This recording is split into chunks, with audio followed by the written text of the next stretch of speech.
Assalamualaikum warahmatullahi wabarakatuh. Berjumpa lagi Sobat Tani dimanapun Anda berada. Hari ini saya akan berbagi kebiasaan saya ya dalam menyeprai di umur padi sekitar 60 hari, tepat 60 hari setelah tanam ya. Nah, apa saja nutrisi dan insektisida baik fungisida juga yang saya gunakan? Mari kita simak bersama-sama.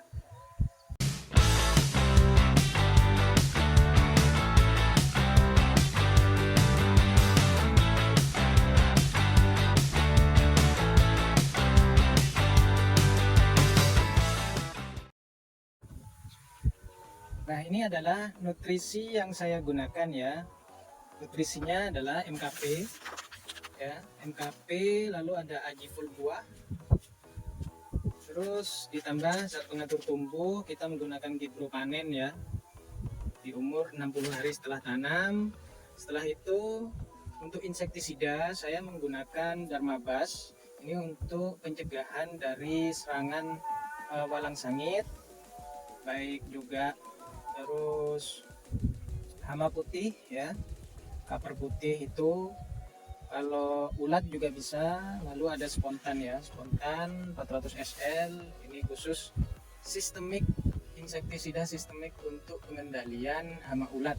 Tapi saya menggunakannya untuk pencegahan ya, karena hari ini saya akan melakukan pencegahan terhadap serangan hama ya. Setelah itu untuk fungisidanya saya menggunakan Agrizim ya, Carbendazim 50%. Ini dari golongan azol juga, ini dia sistemik sama seperti difenoconazole itu ya, sebuconazole itu sama. Ini bentuknya white powder, whiteable powder, udah larut dalam air. Nah, berapa takaran yang saya gunakan? Saya sesuai dengan petunjuk saja ya untuk menggunakannya. Untuk MKP saya gunakan 5 sendok sesuai dengan anjuran di sini di belakang ini ya. Unsur haranya adalah fosfat dan kalium. Tinggi fosfat 52% dan kalium 34%. Unsur hara fosfat ini untuk merangsang keluarnya malai ya, untuk merangsang pembungaan. Kalium ini digunakan untuk memperkokoh batang juga malai, jadi lebih kokoh ya, nanti tidak mudah roboh. Apalagi kita atau saya hari ini menggunakan jenis bibit padi Impari 32 yang banyak beredar beritanya mudah roboh. Selanjutnya saya menggunakan Agiful ya. Nah, Agiful ini adalah NPK buah. NPK buah dilengkapi dengan nutrisi, mikronutrisi ya. Mikronya sangat lengkap, nutrisi mikronya sangat lengkap. Di sini bisa dibaca ya. Nah, ini komposisinya ada N-nya 4%, P-nya 10%, dan K-nya 8%. Nah, ini adalah zinknya, boron, mangan. Ini ada Cu, tembaga, molybdenum ya, ada Co. Nah, ini sangat lengkap ya unsur hara mikronya. Kenapa saya menggunakan Agifol?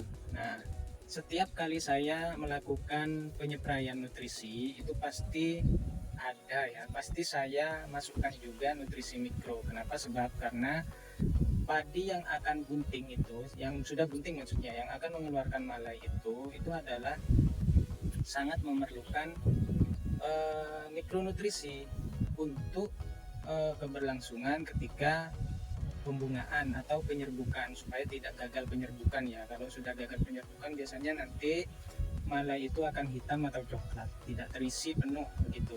Nah, fungsinya mikronutrisi adalah untuk menjaga agar proses pembungaan dan penyerbukan itu bisa berjalan sesuai harapan dan bisa terisi penuh malainya.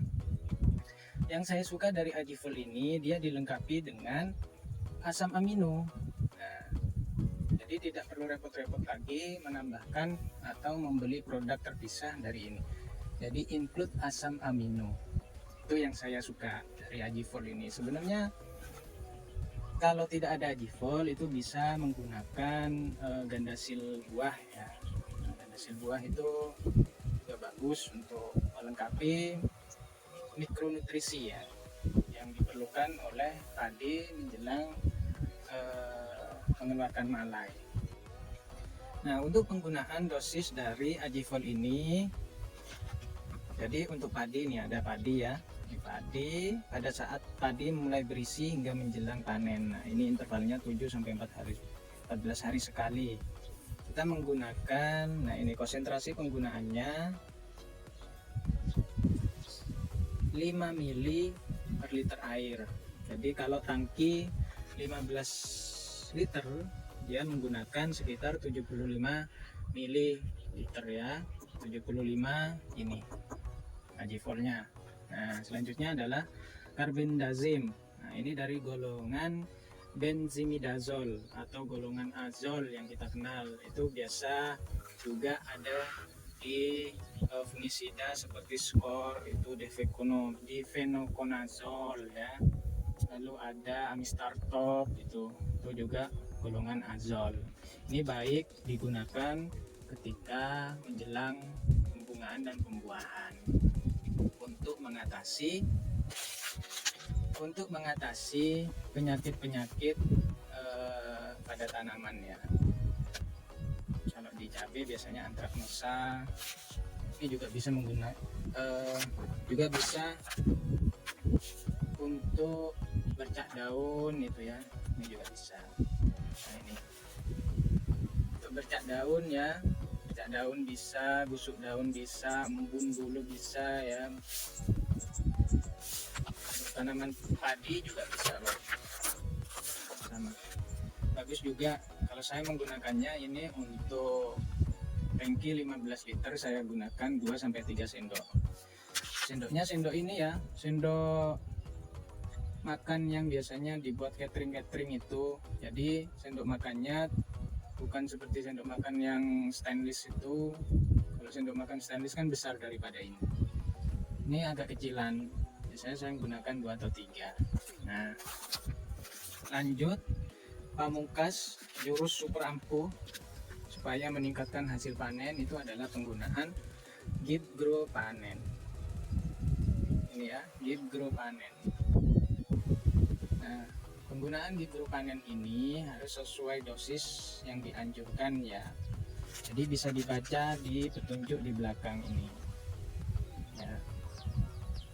Nah, kelihatan enggak ya? Burung ya. Nah, itu ya. Jadi Gipgropanen ini untuk padi sawah 1 gram per 10 liter air. Jadi kalau tangki 15 liter dia menggunakan 1,5 gram ya. Jadi 0,1 gram per liternya. Satu bungkus ini adalah 1 gram. Jadi menggunakan 1,5 bungkus untuk tangki 15 liter. Penggunaan Gipgropanen ini juga sangat ampuh ya, sangat berdampak sekali. Saya sudah merasakannya. Kawan-kawan petani yang ingin menggunakan jangan ragu-ragu. Jadi digunakan ketika di umur 60 hari. Nah, di belakang ini ada waktu aplikasinya. Penyemprotan volume tinggi pada saat umur padi 60 hingga 65 hari setelah tanam. Jadi ikuti anjuran yang ada ya. Jangan asal mencampur begitu ya. Pada kawan-kawan petani, semua pestisida pasti disajikan juga di belakang kemasannya. Pasti disajikan cara penggunaannya dan takarannya. Itu pasti ada di belakangnya gitu ya. Oke, kita lanjut untuk mencampur ya. Oke, yang pertama kita masukkan adalah sebagai perata ya. Perekat atau perata ya. Untuk perata ini kita menggunakan sekitar 20 mili ya.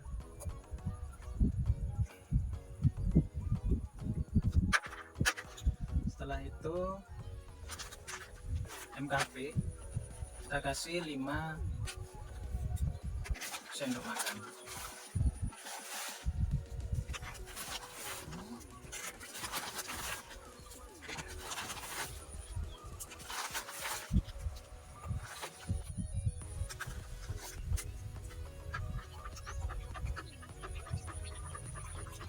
dalam mencampur pestisida atau nutrisi itu perlu diperhatikan ya, jangan langsung asal mencampur.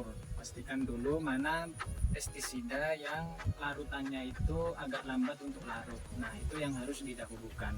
Sedangkan pestisida yang mudah larut dalam air itu bisa ditaruh di belakangan. Jadi yang didahulukan itu yang agak susah, seperti butiran-butiran begini atau kristal-kristal itu agak susah ya untuk larut, daripada yang cair-cair begini. Dikocok dulu sebelum dicampur ya.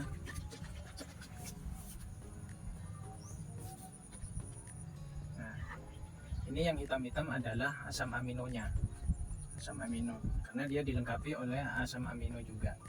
Jadi tidak perlu repot-repot untuk menambahkan asam amino terpisah, dia sudah dilengkapi dengan asam amino. Bagus ya. Jadi kita gunakan dosis 75 sesuai anjuran, 75 mili.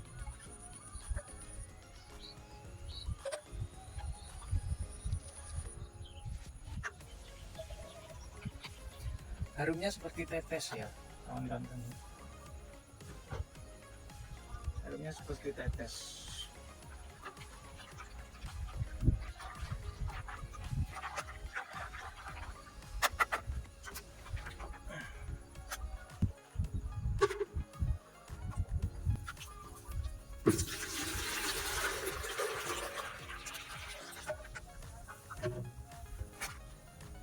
Setelah itu, nah, white table powder yang mudah larut dalam air adalah fungisida bubuk ya, dari beberapa pestisida atau nutrisi yang saya bawa. Ini kita gunakan 2 sendok saja ya, 2 sendok.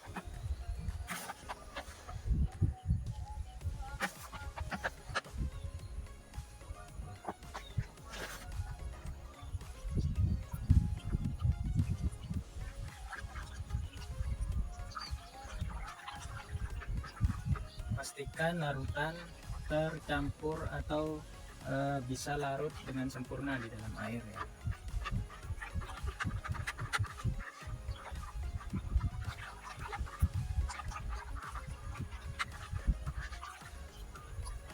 Oke, kita masukkan ke tangki.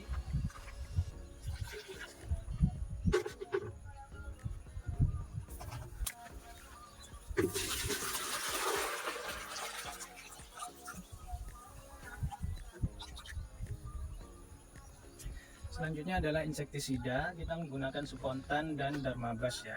Ini adalah insektisida kontak lambung dan ini adalah insektisida sistemik ya.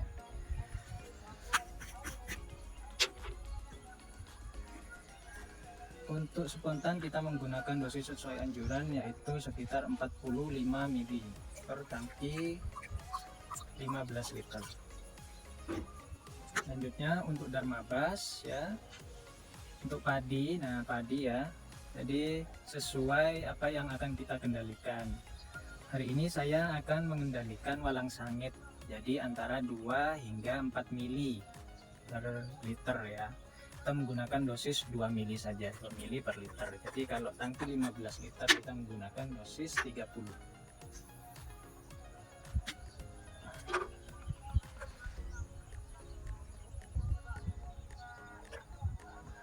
Ya.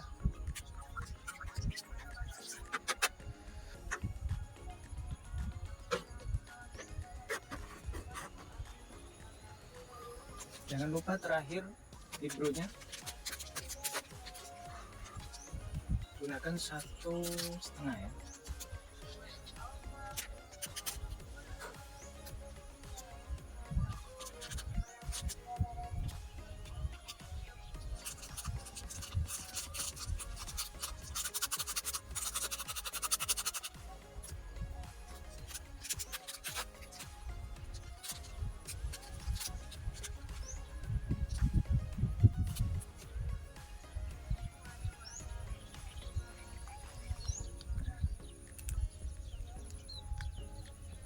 Oke, kita gunakan 1,5 ya.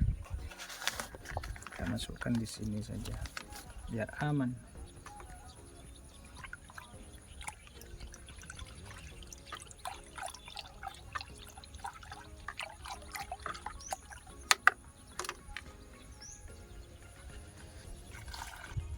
setelah dilakukan pencampuran pestisida sesuai dengan jenisnya ya ke dalam ember ini, jangan lupa yang di sini juga diratakan ya. Jadi tadi itu adalah pencampuran antara pestisida. Nah, kalau yang di sini kita harus juga meratakan ya, mengaduk kembali campuran cairan dari pestisida itu supaya merata begitu ya. Jadi triknya sambil dinyalakan.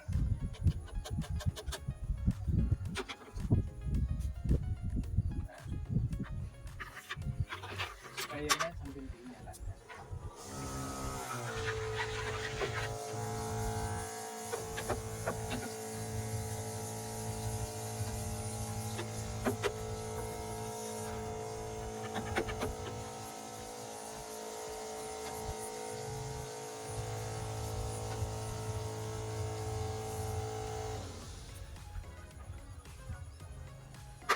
Kalau sudah yakin tercampur rata dalam tangki, baru kita mulai penyemprotan ke lahan ya, ke padi. Yuk kita lanjut lakukan penyemprotan ya.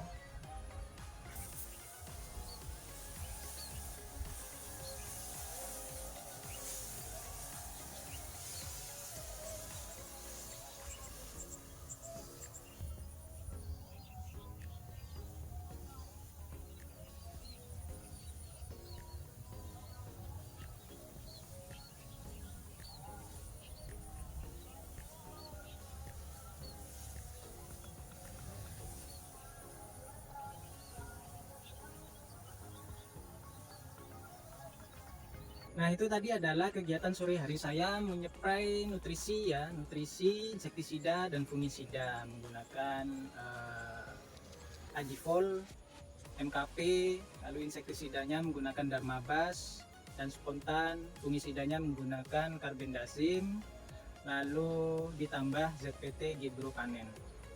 Nah, menjadi catatan bagi kawan-kawan petani ketika menyeprai di umur 60 sampai 65 hari setelah tanam.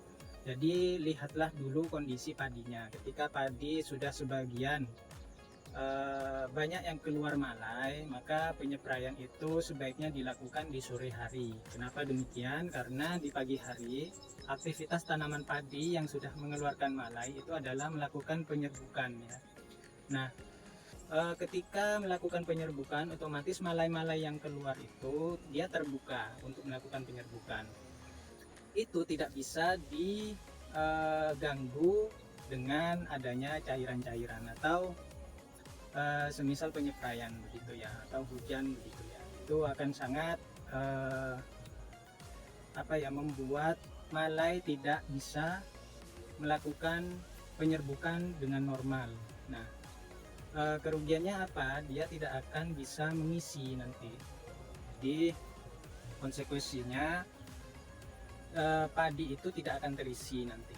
Makanya kenapa penyepraian itu lebih baik dilakukan di sore hari.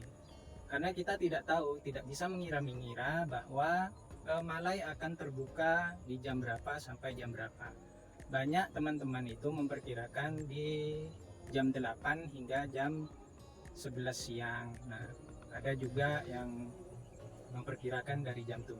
Nah, jam 7 harus sudah selesai penyepraian begitu kan, banyak pendapat-pendapat para petani. Nah, untuk lebih amannya memang banyak petani yang berani untuk melakukan penyepraian di pagi hari. Jadi sebelum jam 7 harus sudah selesai. Selesai tidak selesai, maka harus dihentikan begitu. Tapi lebih amannya memang dilakukan di sore hari ketika proses penyerbukan itu sudah selesai dilakukan dan malai pasti menutup. Jadi kalau sore itu malai padi yang selesai melakukan penyerbukan itu pasti sudah menutup dan itu siap untuk melakukan pengisian malai. Nah, di saat itu kita harus menyeprai atau menambah nutrisi untuk pengisian bulir padi. Mungkin itu saja yang bisa saya sampaikan ya kawan-kawan petani. Kalau pendapat saya itu melakukan penyepraian nutrisi, insektisida dan fungisida itu untuk membekali tanaman padi, melakukan penyerbukan dan proses pengisian bulir itu dilakukan di sore hari dari jam 3 hingga jam 5 lah gitu. Lebih malam lebih bagus lagi, tidak masalah karena bulir padi sudah menutup ya, sudah selesai melakukan penyerbukan gitu. Nah, sekian ya yang bisa saya sampaikan pada kesempatan sore hari ini. Semoga video yang selalu saya buat selalu bermanfaat untuk seluruh petani di Indonesia. Salam hangat dari saya, salam sehat, salam petani Indonesia. Billahi taufiq wal hidayah. Wassalamualaikum warahmatullahi wabarakatuh. Dadah.